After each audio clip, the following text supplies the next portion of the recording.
Radio Algeria International. It's time for the news.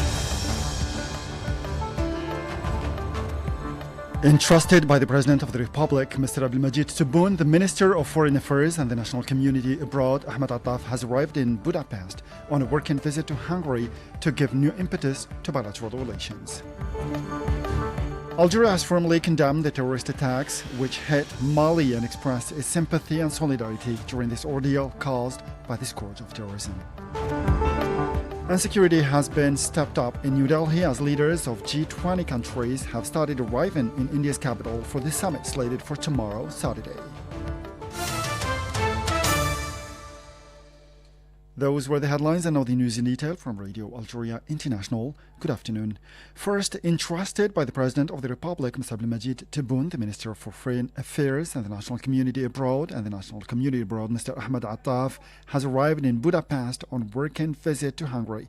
This visit is part of efforts to give a new impetus to relations of cooperation and friendship linking the two countries and to strengthen bilateral political dialogue on issues of common concern. The minister will hold talks with his Hungarian counterpart as well as meetings with representatives of the Algerian settled or Algerian community settled in this friendly country. Now, the Minister of Foreign Affairs and the National Community Abroad, Mr. Attaf, has announced that Algerian-Turkish relations are witnessing strong momentum and significant progress on both the political and economic levels. Mr. Attaf's statement came on the occasion of the working visit he made to Ankara, entrusted by the President of the Republic, Mr. Abdelmajid Tebboune.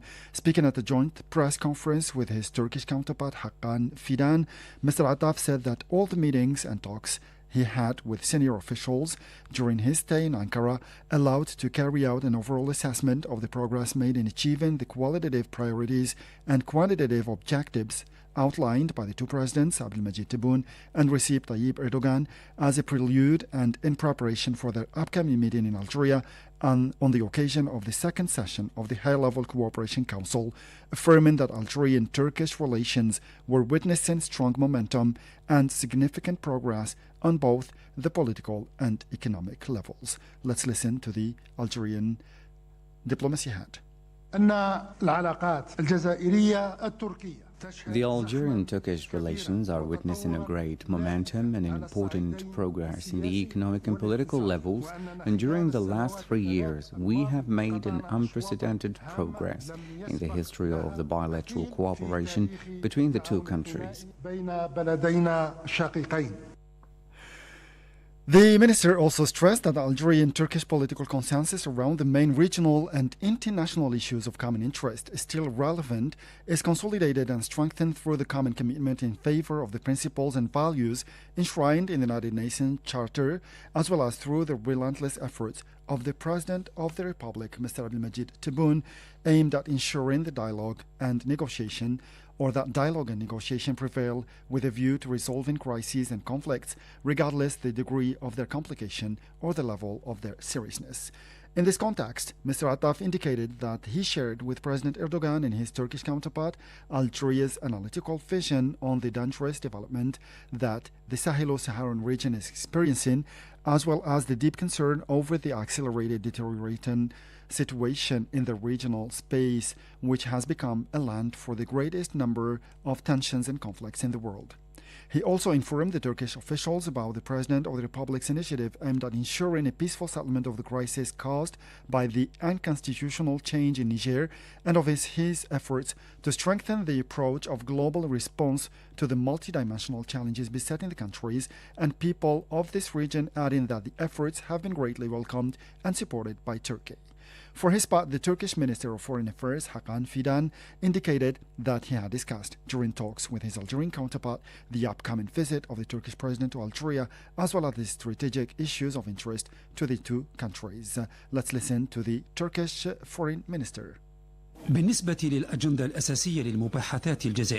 main agenda of the Algerian-Turkish discussions, President Recep Tayyip Erdogan will pay a visit to Algeria over the next month on the occasion of the holding of the Algerian-Turkish Joint Business Commission. Today we have evoked issues of common concern as well as strategic issues relating to Algerian-Turkish relations. And the two men also addressed the strengthening of cooperation within the framework of resolving the problems of the African continent. The Minister of Foreign Affairs and the National Community Abroad, Ahmed Attaf, has co-chaired in Ankara with his Turkish counterpart Hakan Fidan the proceedings of the second session of the Algerian-Turkish Joint Planning Commission as part of the working visit he's making to Turkey entrusted by the President of the Republic, Mr. Abdelmajid Tebboune. This session was marked by the participation of representatives of 12 ministerial sectors from both the Algerian and Turkish sides, namely industry and pharmaceutical production, energy and mines, transport, fishing and fishery production, agriculture and rural development, justice, national education, trade and export promotion, finance, public works and basic infrastructure, culture and the arts, and higher education and scientific research. Algeria has firmly condemned the terrorist attack which hit Mali and expressed its sympathy and solidarity during this ordeal caused by the scourge of terrorism. A press release from the Ministry of Foreign Affairs and the National Community Abroad said that Algeria firmly condemns the terrorist attacks in neighboring Mali and expressed once again its firm conviction that it is through the implementation of the Agreement for Peace and Reconciliation in Mali, stemming from the Algiers process in good faith, that Mali will be able to build an internal front capable of resisting the Russians and terrorism, or that terrorism is inflicted on Mali and beyond on the whole region. Meanwhile, Algeria ensures Mali about its availability to work with it for the implementation of this agreement, as it constitutes the bulk work which preserves the security, sovereignty, territorial integrity and stability of this brother country. This came as a suicide attack targeted a military base in northern Mali today, Friday, the army said, a day after deadly strikes on an army camp and a passenger boat by suspected terrorists killed 64 people. The army said on social media that in a report, section of a base in Gao had been hit in a complex attack. It gave no details, saying only that responses and assessment are underway. The region has seen a resurgence of tension in recent weeks, triggered in particular by the pullout of UN peacekeeping troops from Mali. A day earlier, two separate attacks targeted a ferry on the Niger River as well as an army position in Bamba, also in Gao, in the region of Gao. To the Middle East now, where the State of Palestine has once again called on the international community to provide international protection for the Palestinian people and take urgent measures to enhance accountability, describing it as the only effective remedy to end the abhorrent situation of settler violence and the persistence of occupation. Jamal Slimani has more. In three identical letters addressed to the United Nations, Secretary General Antonio Guterres, the President of the Security Council for this month, Albania, and the President of the General Assembly, Palestine's permanent representative to the United Nations, Riyad Mansour, emphasized that the time has come to put an end to the shameful plans of the extremist and racist Israeli government, which threaten another Nakba against the Palestinian people.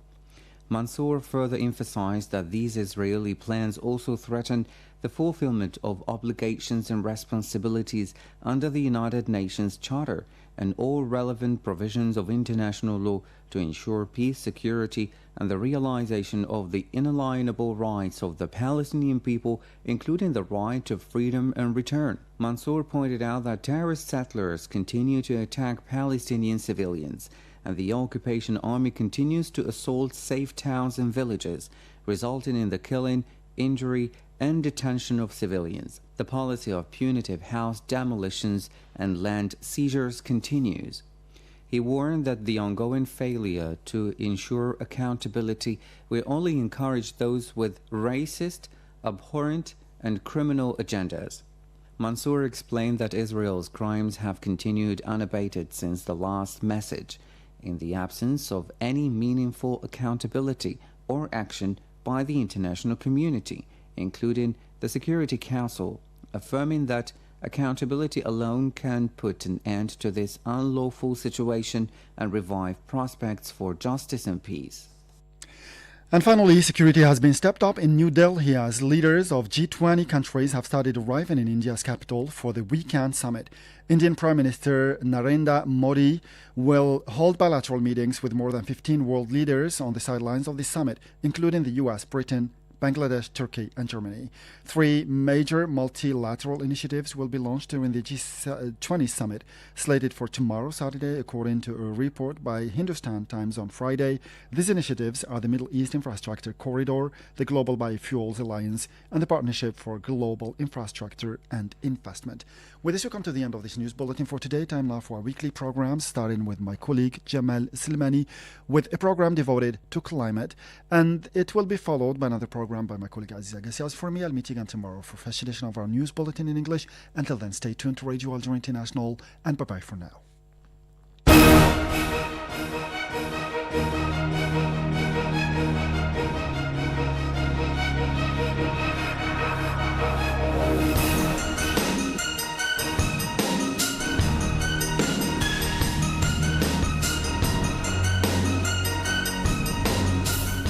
The first ever Africa Climate Summit ended on Wednesday with a call for world leaders to back global taxes to fund climate action.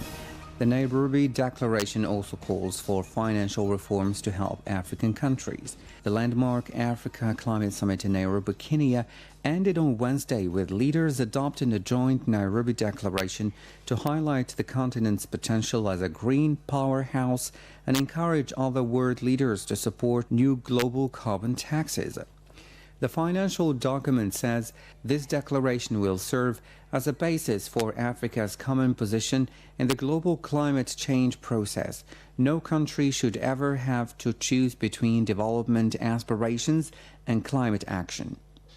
Backed by the leaders of the continent of 1.3 billion people, a population set to double by 2050, the declaration will form the basis of Africa's negotiating position at November's COP28 summit.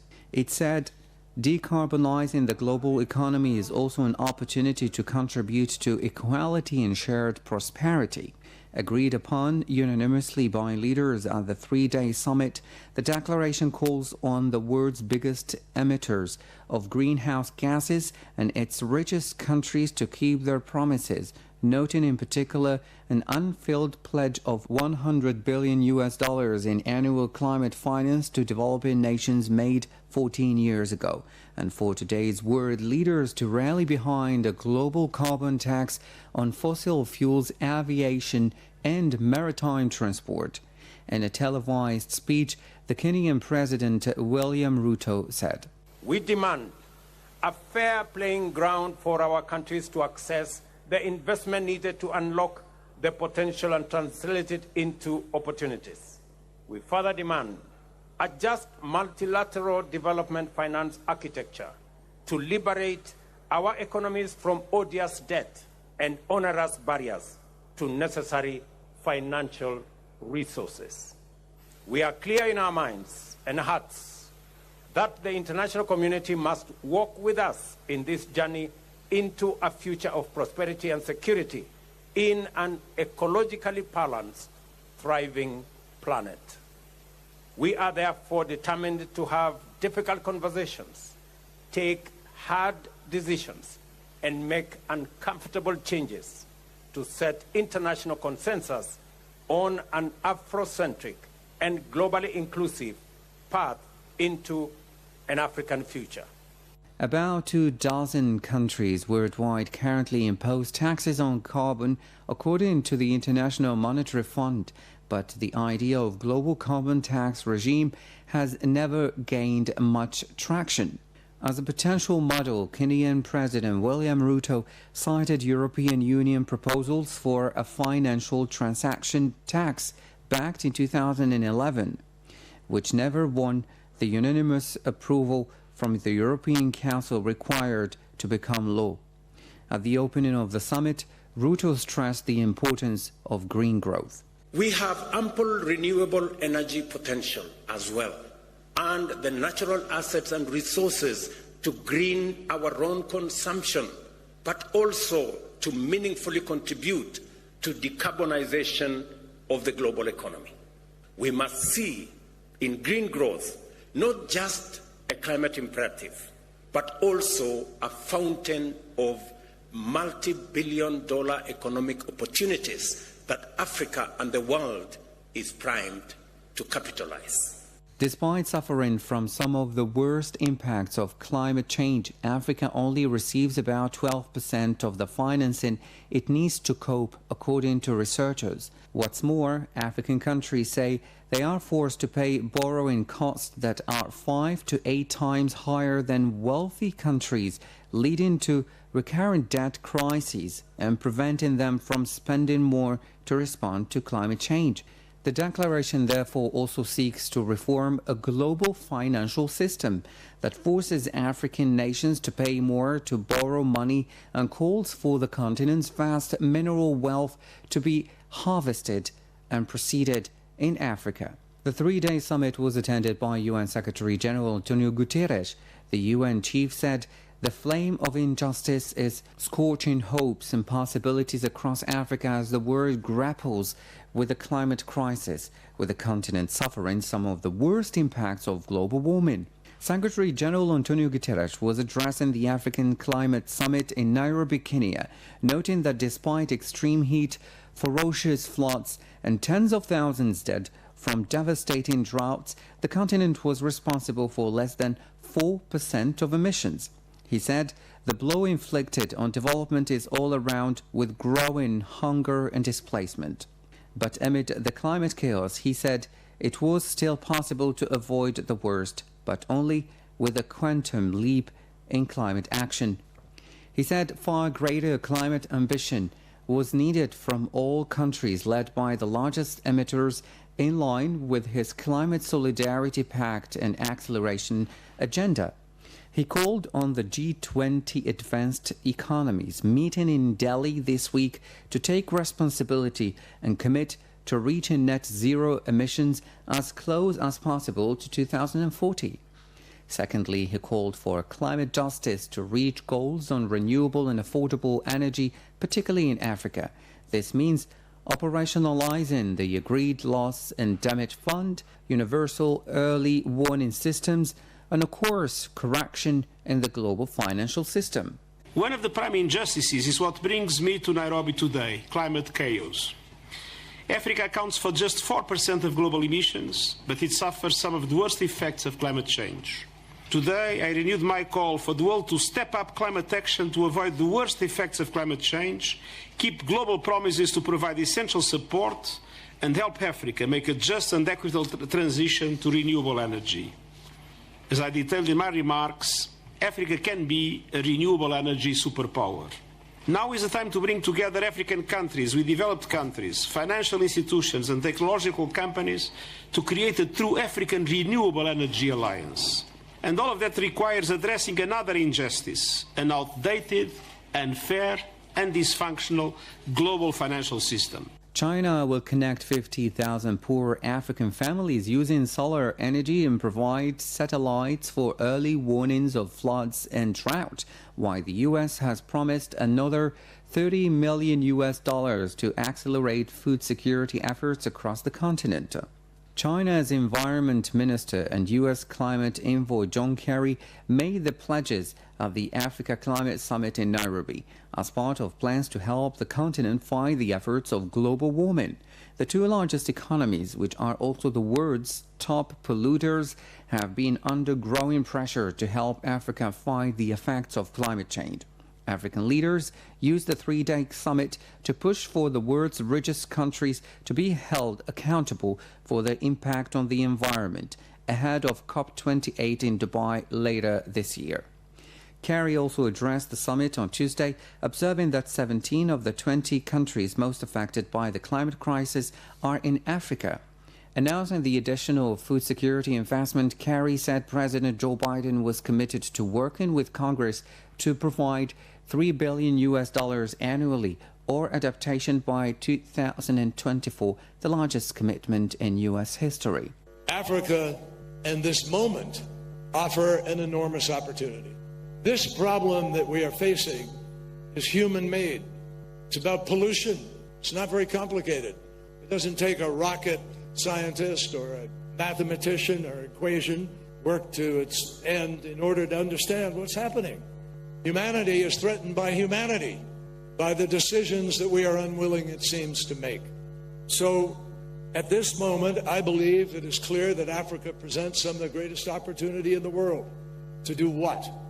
To win this battle about how we heat our homes, drive our vehicles, light our factories and our homes. This is about fundamental production of energy. And if we will make the right choices about that, the future is different for everybody. That's what's so attractive and important about what President Ruto was saying. The European Union says it doesn't want to be just a natural resource harvester in Africa, choosing instead to promise new assistance to help the continent transit to greener energy. On the second day of the African Climate Summit in Nairobi, the European Union said it was backing the continent with assistance to create jobs, with a special investment plan on adapting to climate change, an additional stripe to a region that has been accused of exploiting Africa for centuries. And European Union President Ursula von der Leyen said the European bloc was upending its dealings with Africa through the Global Gateway Investment Plan for Africa. She said Africa and Europe share the same interest when it comes to climate change. This summit is a crucial step to prepare the upcoming COP28 meeting and to make sure that Africa's voice resonates around the world and that Africa's priorities as a continent that is most affected by climate change are duly taken on board. Today, I'm here not only to listen to you, but also to bring Europe's offer to be your ally at COP28 and to work together on all issues on the agenda. Because however different our two continents may look, we share the same interests when it comes to climate action. Africa in particular faces severe climate-related challenges, including drought, desertification and increasing cyclones leading to displacement, migration and food crises. The continent is also disproportionately affected by the global temperature rise and is projected to experience escalating physical climate risks.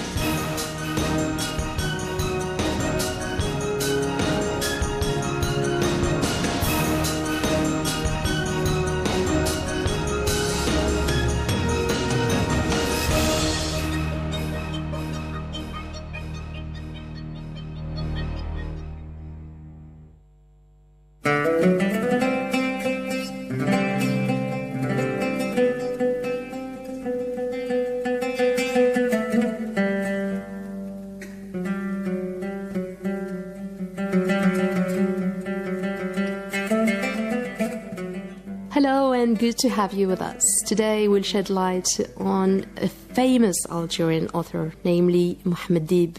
He wrote over 30 novels as well as numerous short stories, poems and children's literature in the French language. He is probably Algeria's most prolific and well-known writer. His work covers the 20th century Algerian history, focusing on Algeria's fight for independence.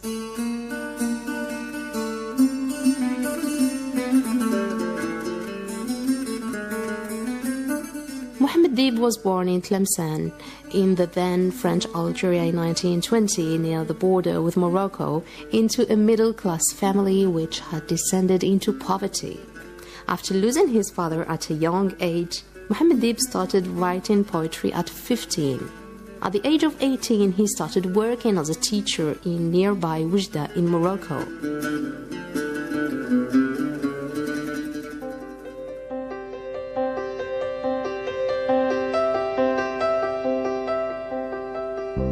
In his 20s and 30s, Mohamed Dib worked in various capacities as a teacher, an accountant, an interpreter for the French and British military, and a journalist for newspapers including Alger Républicain and Liberté.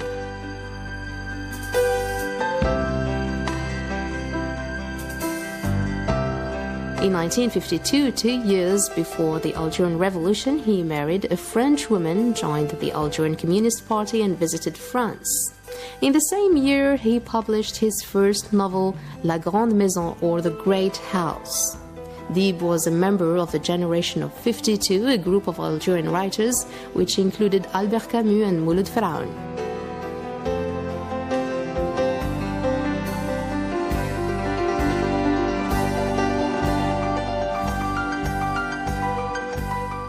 In 1959, he was expelled from Algeria by the French authorities for his support for the Algerian independence and also because of the success of his novels, which depicted the reality of life in colonial Algeria for most Algerians.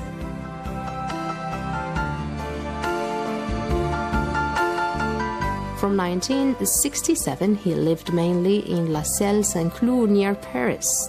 And from 1976 to 1977, Dib was teacher at the University of California at Los Angeles.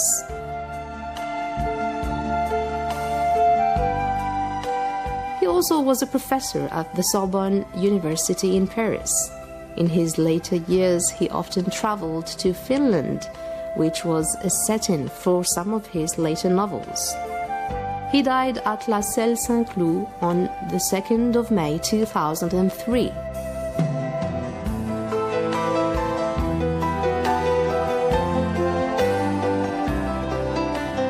In his work, Mohammed Dib was concerned with bringing the authentic experience of Algerian life to a wider, particularly French-speaking world.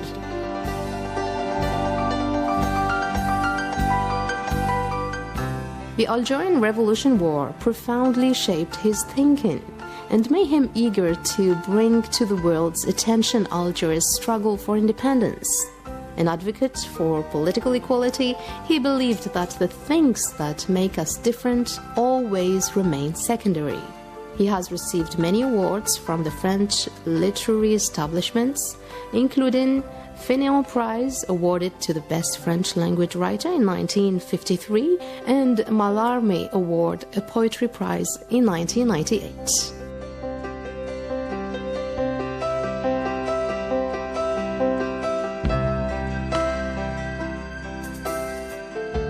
His debut novel, La Grande Maison, was the first part of the Algerian trilogy about a large Algerian family. The main protagonist, Omar, is a young boy growing up in poverty in Algeria just before World War II. The trilogy is presented in a naturalistic style similar to that of Émile Zola.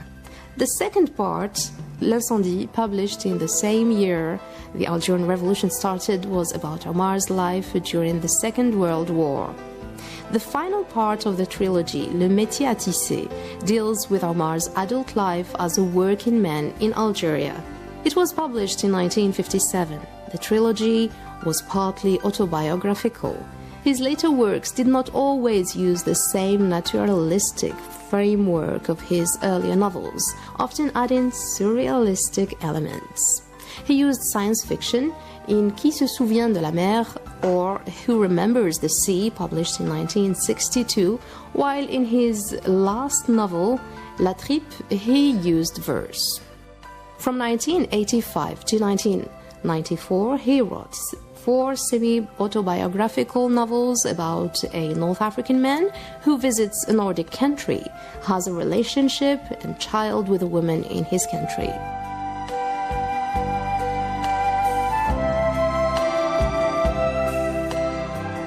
The last novel in this series deals with a child visiting her father's homeland.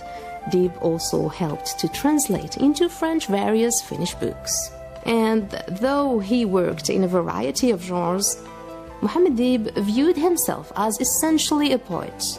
He wrote several collections of poetry, including Ombre Gardienne, or Guardian Shadow, in 1961, Formulaire, or Forms, in 1970, Omniros in 1975, and L'Enfant Jazz, or Jazz Boy, in 1998, and he published 2 collections of novellas, Au Café, meaning in the cafe, in 1956, and The Talisman in 1966. Mohammed Dib was also the author of a film scenario and 2 plays.